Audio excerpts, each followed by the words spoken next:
Alright, here we have Scraps and his pet mouse. You know, if this was a human doing this, we would get charged for animal abuse. But when a cat catches a mouse, it's just what it is. Right, guys? Yep.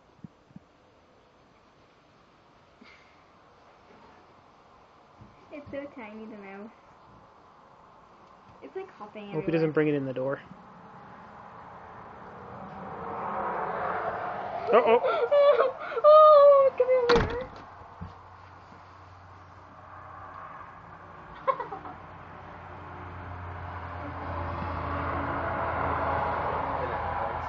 Scraps eat a mouse and it's the one that eat the whole mouse. There he goes. Yeah, I once saw Scraps eat a whole mouse in